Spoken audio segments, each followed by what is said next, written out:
नमस्कार फ्रेंड्स, मैं हूं डॉक्टर वशिष्ठ, आयुर्वेद कंसल्टेंट।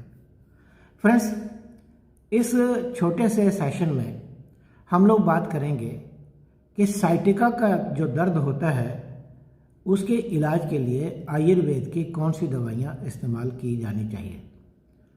आपको तो पता ही है कि साइटिका दर्द क्या होती है।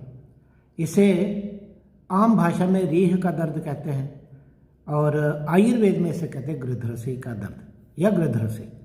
और अमूमन क्या होता है कि कमर या फिर हिप्स से नीचे की तरफ टांग में दर्द जाता है, पैर तक, पीछे से जा सकता है, साइड से जा सकता है। और इसके लिए सबसे बड़ा जो कारण है वो आप समझ लीजिए कि किसी कारण से जो रीढ़ की हड्डी के मनके होते हैं ना, वर्टिब्री, उनके अंदर गद्दियाँ होती हैं, डिस्क, वो अपनी जगह से निकल जाता है, उसे प्रोलैप्स कहते हैं। और वो क्या करता है कि जो स्पाइनल कॉर्ड जो होती है उसमें से निकलने वाली नसों को वो डिस्क दबाता है, जिससे दर्द होती है, आमतौर पर कूल्हे में होती है और ये नीचे पैर की तरफ चली जाती है। अब सवाल यह है कि इसके इलाज के लिए कौन सी दवाइयाँ इस्तेमाल की जानी चाहिए। और ख़ास करके आपने देखा होगा डॉक्टर्स कि साइटिका का पेन जो है वो ठंडी के मौसम में ज़्यादा हो जाता है, ऐसा देखा जाता है। तो आजकल आपके पास काफ़ी पेशेंट्स आ भी रहे होंगे और शायद यही कारण है कि बहुत सारे आयुर्वेद डॉक्टर्स हमें आग्रह भी कर रहे हैं कि साइटिका के ट्रीटमेंट को ज़रा थोड़ा विस्तार से बताएं, तो यहाँ वही करने जा रहे हैं। फ्रेंड्स, वैसे तो साइटिका के लिए या गृध्रसी के लिए आयुर्वेद में बहुत सारी दवाइयाँ इस्तेमाल होती हैं, लेकिन यहाँ हम आपको बताएंगे सिर्फ 3 दवाइयाँ। कौन कौन सी? नंबर 1 है पारिजात, नंबर 2 है निर्गुंडी और नंबर 3 है जातिफल। इनके क्या काम हैं और इनको कैसे इस्तेमाल करना है वो हम आपको बता देते हैं। पारिजात, जिसे शेफालिका कहते हैं, हार सिंगार कहते हैं, इसके पत्ते इस्तेमाल होते हैं। तो या तो आप क्या कर सकते हैं, किसी भी साइटिका के पेशेंट को पारिजात के जो पत्ते होते हैं ना, 8-10 पत्ते कूट के उसका रस पिला दीजिए सुबह, दोपहर, शाम। लेकिन हमारा एक्सपीरियंस कहता है कि ज़्यादातर लोग ये रस को बहुत ज़्यादा दिन पी नहीं पाते, क्योंकि ये टेस्टी नहीं होता है, ख़राब होता है, लोगों को पसंद नहीं आता है। तो बेहतर ये है कि आप पारिजात के पत्ते जो होते हैं ना, उनके पत्तों का एक्सट्रैक्ट निकालते हैं, जिसे घन कहते हैं, उसकी टैबलेट बनती है और इसे कहते हैं पारिजात घन टैबलेट। तो ये पारिजात घन टैबलेट आप अपने साइटिका के पेशेंट्स को दे सकते हैं, लेकिन डोज जो है वो सही डोज में देना बहुत ज़रूरी है। आमतौर पर जो साइटिका होती है जिसमें पेशेंट थोड़ा बहुत चल फिर लेता है, ऐसे पेशेंट्स को तो आप पारिजात घन टैबलेट 2 सुबह, 2 दोपहर, 2 शाम दे सकते हैं। लेकिन अगर पेशेंट को पेन ज़्यादा है तो फिर हो सकता है आपको 3 टैबलेट सुबह, 3 दोपहर, 3 शाम देनी पड़े।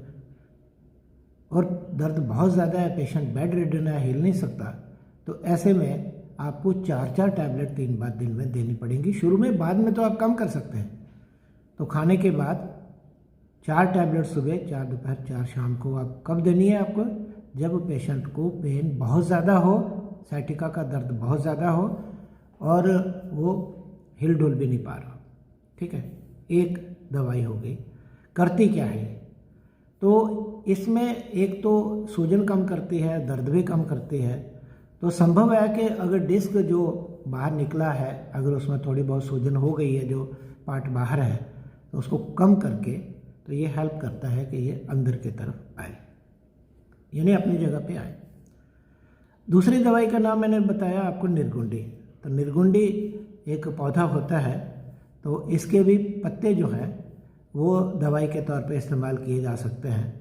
पत्तों का रस पिला सकते हैं आप 1-1 बड़ा चम्मच 3 बार।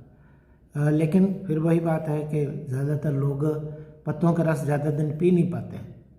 तो निर्गुंडी के पत्तों के एक्सट्रैक्ट से टैबलेट बनती है, निर्गुंडी घन टैबलेट। तो ये आप 2-2 टैबलेट दिन में 3 बार पेशेंट को दीजिए। पारिजात तो देनी है, साथ में आपने निर्गुंडी देनी है। और इसका खास काम क्या होता है? एक खास तौर पर ये क्या करती है, ये सूजन कम करती है, क्योंकि जब डिस्क बाहर निकलता है तो सूजन तो हो ही जाती है, तो उस सूजन को कम करती है और हेल्प करती है कि डिस्क अपनी जगह वापस धीरे धीरे आना शुरू हो जाए। और तीसरी दवाई जो है वो है जातिफल। तो जातिफल क्या होता है, जायफल होता है।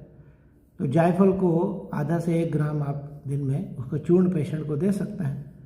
तो पेशेंट कुछ ले लेते हैं, कुछ नहीं भी ले पाते हैं, तो इसलिए फिर आप जातिफल घन टैबलेट पेशेंट को दे सकते हैं। 1 या 2 टैबलेट, शुरू में दर्द ज़्यादा होगा तो 2-2 टैबलेट 3 बार देनी पड़ेगी, और बाद में धीरे धीरे 1-1 टैबलेट 3 बार पे आ सकता है। या फिर आप जातिफल से एक टैबलेट बनती है, उसको कहते हैं लो स्वेल टैबलेट, तो आप पेशेंट को लो स्वेल टैबलेट भी दे सकते हैं। 2 टैबलेट सुबह, 2 दोपहर, 2 शाम। इसमें जातिफल के साथ साथ शल्लकी और एरंडमूल भी रहता है। तो फ्रेंड्स, हमने आपको 3 दवाइयाँ बताई, तीनों के मिलते जुलते काम हैं।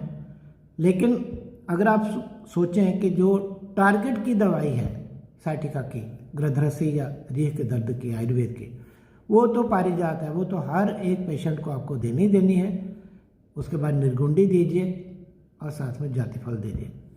और जो भी डोज हमने आपको बताई है, आपको अपने पेशेंट को पहले देखना है कि इसे कितने डोज में ये दवा चाहिए, तो वो आप पेशेंट को दीजिए। ओके। और आगे जाके जैसे जैसे सुधार आए, धीरे धीरे डोज को कम करते जाइए और एक मिनिमम डोज पे पेशेंट को ले आइए। हो सकता है ये तीनों दवाइयाँ बाद में आपको 1 टैबलेट सुबह 1 शाम ही पेशेंट को, लेकिन लंबे समय तक देनी पड़ेगी, कई महीने। तो लेकिन फिर हम आपको एक बात हमेशा कहते हैं, 3 महीना आप दीजिए, फिर 15 दिन का गैप दीजिए, फिर दीजिए अगर ज़्यादा भी देनी है, क्योंकि कई बार ये महीनों तक चलती है प्रॉब्लम, सालों तक चलती है साइटिका की। तो फ्रेंड्स, ये आपको बता दिया। और एक छोटा सा सुझाव और देना चाहते हैं कि अगर ये साइटिका की पेन जो है तो किसी भी एज में हो सकती है, जवानों को, जो बुज़ुर्ग होते हैं उनको हो सकती है। लेकिन अगर बड़ी एज के लोगों को, बुज़ुर्गों को हो, तो उनको इन 3 दवाइयों के साथ 1 या 2 दवाइयाँ और देनी पड़ती हैं, क्योंकि वहाँ कारण ये होता है कि डिस्क पतला हो गया होता है।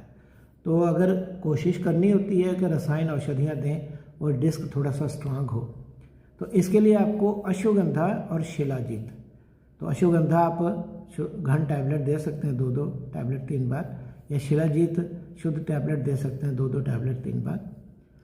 और या फिर इन दोनों से बनी हुई एक टैबलेट आती है कार्टेजन टैबलेट, वो आप 2-2 टैबलेट 3 बार लगातार दे सकते हैं।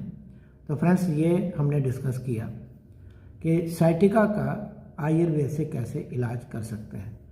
तो अगर ये बात समझ में आ गई तो अच्छी बात है, लेकिन अगर आपके कोई प्रश्न है, कहीं कुछ आपने पूछना है, तो आप प्रश्न पूछिए, हम प्रयास करेंगे आपके प्रश्नों के उत्तर देने के लिए। तो ये सेशन अटेंड करने के लिए बहुत बहुत धन्यवाद। नमस्कार।